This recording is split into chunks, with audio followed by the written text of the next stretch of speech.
नमस्कार, जनवार्तामध्ये आपल्या सगळ्यांचं स्वागत। घेऊया मागील आठवड्यातील ठळक घडामोडींचा आढावा। कैलासवासी आमदार रमेश वांजळे यांच्या संशयास्पद मृत्यू प्रकरणी पोलिसांची भूमिका वादग्रस्त असल्याच्या निषेधार्थ मनसेच्या वतीने जिल्हा परिषद ते पोलीस आयुक्त कार्यालयापर्यंत धडक मोर्चा काढण्यात आला।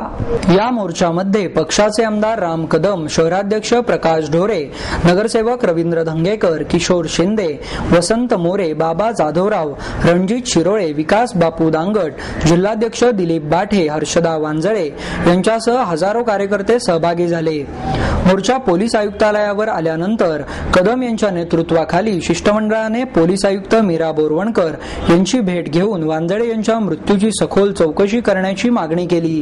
यावेळी बोलताना राम कदम म्हणाले, आमदार रमेश वांजळे यांच्या मृत्यूबाबत अद्यापही काही प्रश्नांच्या उत्तरात संदिग्धता आहेत। त्या प्रश्नांची उकल करून लवकरात लवकर हे तपासासाठी सीआयडी अथवा सीबीआय कडे देण्यात यावे, अन्यथा कितीही मोठा बंदोबस्त लावला तरी जोशी हॉस्पिटल तोडल्याशिवाय राहणार नाही।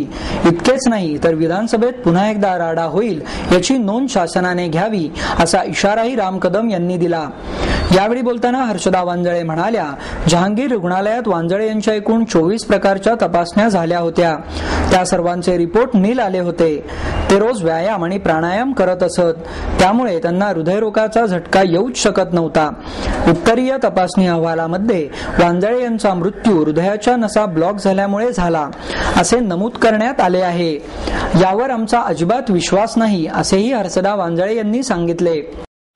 भाऊंचा ज्या प्रकारे मृत्यू झालेला आहे त्या प्रकाराची चौकशी करण्यात यावी। मी अशी सीबीआय चौकशी आयुक्तांकडे मागणी करणार आहे की भाऊंच्यावरती जो काही घातपात झालेला आहे त्याची चौकशी करण्यात यावी। कारण त्यांनी पोस्टमार्टमच्या रिपोर्टमध्ये सांगितलेलं आहे की भाऊंच्या ज्या काय हृदयाकडून जाणाऱ्या ज्या काय नसा आहेत, 2 मोठ्या नसा, त्या 80 ते 90% ब्लॉकेज आहेत। पण माझं मत असं आहे की जी व्यक्ती व्यायाम करते आणि की जहांगीर हॉस्पिटलचे 24च्या 24 टेस्ट नॉर्मल आहेत, तर त्या व्यक्तीला 3 ते 4 तासामध्ये त्या व्यक्तीच्या नसा कशा ब्लॉकेज जाऊ शकतात। त्यामुळे माझा पण पोस्टमार्टमवरती विश्वास नाही। मला असं वाटतं की या सगळ्या प्रकाराकडे बघत असताना जसं मगाशी वहिनी म्हणाल्या, मुळात वांजळे साहेब ही व्यक्ती ही दररोज सकाळी व्यायाम आणि प्राणायाम करणारी व्यक्ती आहे, पहिलवान व्यक्ती आहे। आणि वांजळे साहेबांसारखा एक मोठा दिग्गज नेता जेव्हा त्याचं दुःखद निधन होतं आणि दुःखद निधन झाल्याच्या नंतर जर तुम्ही पोस्टमार्टम रिपोर्ट पाहिला तर त्या पोस्टमार्टम रिपोर्टवर साधा मृत्यूचा वेळ देखील नमूद नाहीये। आणि नेमकं मृत्यूचं कारण सांगत असताना तुम्ही जर पोस्टमार्टम रिपोर्ट आणि विसेराचा रिपोर्ट जर पाहिलात तर याच्यामध्ये अनेक ठिकाणी संशयाला जागा आहे। मुळात ह्यांचा मृत्यू जोशी हॉस्पिटलमध्ये झालाय आणि नंतर पोलीस आणि हॉस्पिटल प्रशासन यांनी केवळ मॅनेजमेंटचा भाग म्हणून त्यांनी जहांगीरमध्ये हलवाहलव केली। कारण जर जोशी हॉस्पिटलमध्ये खरोखर त्यांना अटॅक आलाय आणि ते जिवंत आहेत अशी जर स्थिती असती तर त्यांनी स्वाभाविकपणे जे शेजारी सह्याद्री हॉस्पिटल होतं किंवा पुना हॉस्पिटल होतं त्या ठिकाणी त्यांना हलवलं असतं, पण तसं न करता त्यांनी जहांगीर हॉस्पिटलला हलवलं गेलं। आणि तोपर्यंत सगळी पोलिसांची जमावजमाव केली गेली आणि नंतर जे काही पोलिसांना जबाब देण्यात आले ते जबाब देत असताना त्यांनी 4 नवीन डॉक्टर आले, त्यांनी आपत्कालीन व्यवस्था वांजळे साहेबांना पुरवली। अशा प्रकारचे सगळे पोलिसांना त्या हॉस्पिटल प्रशासनाकडून जबाब देण्यात आले। प्रत्यक्षात स्थिती अशी आहे की त्या हॉस्पिटलच्या बरोबर केबिनच्या बाहेर वांजळे साहेबांचे घरचे जिवलग लोक उपस्थित होते। आज जायला आणि बाहेर यायला एकच दार आहे, आतमध्ये केवळ 4 लोक आहेत। आणि मग पोलिसांच्या रिपोर्टमध्ये नवीन 4 लोक येऊन त्यांना ट्रीटमेंट दिली असं जे आलेलं आहे। आता यांना डोळ्यांनी दिसलं असतं, आज जर कोणी नवीन गेलाय कोणी बाहेर आलाय हे त्यांना दिसलं असतं। जर ही जिवंत असणारी माणसं यांना दारातून आज जाताना कोणी दिसलं नाही, बाहेर येताना कोणी दिसलं नाही, मग पोलिसांच्या जबाबामध्ये हे जे नवीन डॉक्टर आले हे नेमके कुठून उद्भवले हा देखील या निमित्तानं प्रश्न आहे। म्हणून या ज्या सगळ्या गोष्टी उद्भवतात की नेमका मृत्यू जोशी हॉस्पिटलमध्ये झाला का जहांगीरमध्ये झाला, हाच मुळात संशयाचा भाग आहे। म्हणून याची सीआयडी आणि सीबीआय अशा दोन्ही एजन्सीजनी उच्चस्तरीय चौकशी करावी आणि जर ही चौकशी करून ताबडतोब तातडीनं जाहीर करावं आणि जाहीर करून ज्या कुठल्या प्रशासनाचा याच्यामध्ये निष्काळजीपणा असेल त्याच्यावर सदोष मनुष्यवधाचा गुन्हा दाखल करावा, अशी आम्ही एक सामूहिक ही मागणी करतो। ठीक आहे। पानशेत धरणफुटीला 50 वर्षे पूर्ण झाल्यानंतरही पुणेकरांच्या मनात थरारक आठवणी जाग्या झाल्या. शनिवार दिनांक 12 जुलै 1961 पुणेकरांसाठी काळा दिवस ठरला. या दिवशी पानशेत धरण फुटल्यामुळे जलप्रलय झाला होता. कित्येक जण वाहून गेले, घरेदारे वाहून गेली. वाट मिळेल तिकडे आणि प्रसंगी वाट करून पाण्याने पुण्यावर कब्जा केला. या प्रलयाने होत्याचे नव्हते झाले. आयुष्यभर खपून उभा केलेला संसार जमीनदोस्त होताना वाहून जाताना पाहण्याची वेळ कित्येकांवर आली. कित्येकांच्या हृदयात या थरारक आठवणी आजही तशाच ताज्या आहेत. एखादी घटना, एखादा इतिहास आणि भूगोलही बदलते असे उदाहरण क्वचितच आढळून येते. परंतु पानशेतचा पूर ही अशीच घटना ठरली आहे. ज्या पुण्यामध्ये छत्रपती शिवाजी महाराजांनी सोन्याच्या नांगराने भूमी नांगरली त्या दिवसा खालोखालच पानशेतचे धरण फुटणे ही घटनाही तितकीच महत्त्वाची ठरली. 12 जुलैला झालेल्या घटनेला 50 वर्षे पूर्ण होत आहेत. पेशव्यांची राजधानी असलेल्या पुण्याची ओळख देशामध्ये वाड्यांचे शहर म्हणून होती.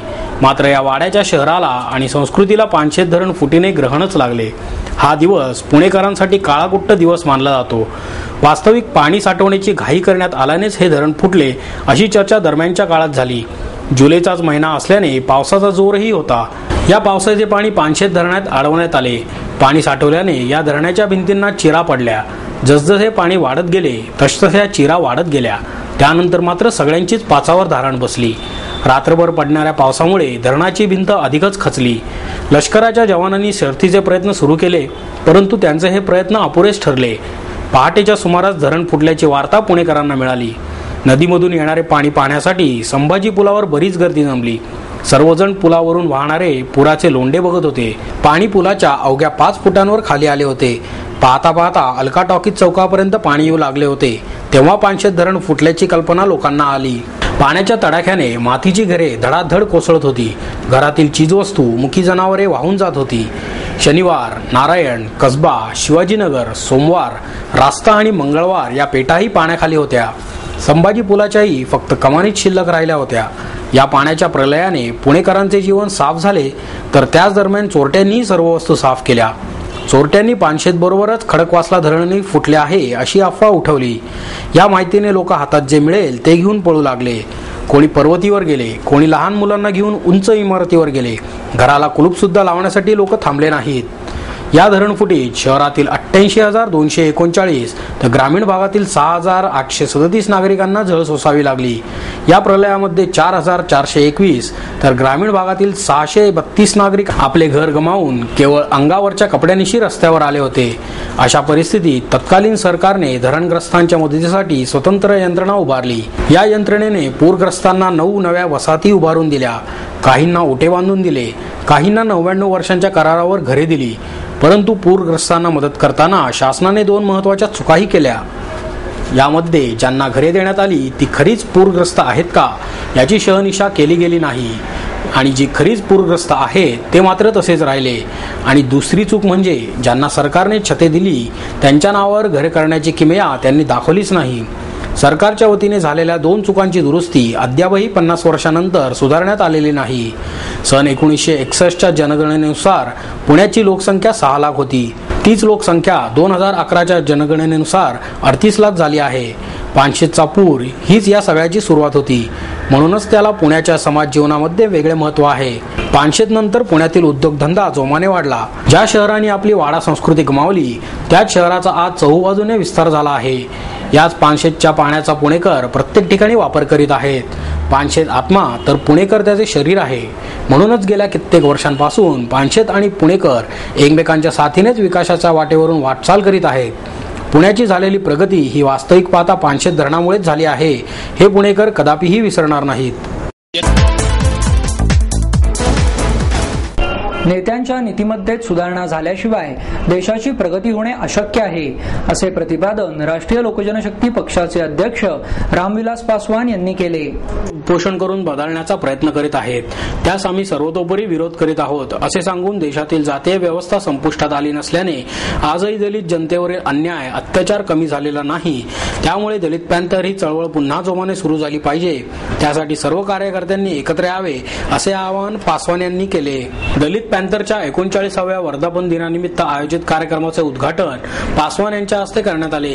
या प्रसंगी व्यासपीठावर रिपब्लिकन पार्टी ऑफ इंडियाचे अध्यक्ष रामदास आठवले, वनमंत्री पतंगराव कदम, आमदार उल्हास पवार, दिलीप जगताप आदी मान्यवर उपस्थित होते. तर कार्यक्रमाच्या अध्यक्षस्थानी पद्मश्री नामदेव ढसाळ होते. यावेळी बोलताना आठवले म्हणाले, दलित पॅंथरची स्थापना दलितांवरील अत्याचार कमी व्हावेत यासाठी झाली, परंतु आजही दलितांवर अत्याचार कमी झालेले नाहीत. त्यासाठी पूर्वी ज्या पद्धतीने दलित पॅंथर काम करत होते त्याप्रमाणे काम करणे गरजेचे आहे. अत्याचाराविरुद्ध सर्वांनी एकत्र येऊन त्याविरुद्ध लढा देणे गरजेचे आहे. पुढे बोलताना वनमंत्री कदम म्हणाले, दलित पॅंथरची आज समाजाला गरज आहे. पूर्वी जेथे अन्याय अत्याचार होत असेल तिथे पॅंथरचे कार्यकर्ते लक्ष देत होते. आजही चुकीच्या लोकांना दहशत वाटली पाहिजे.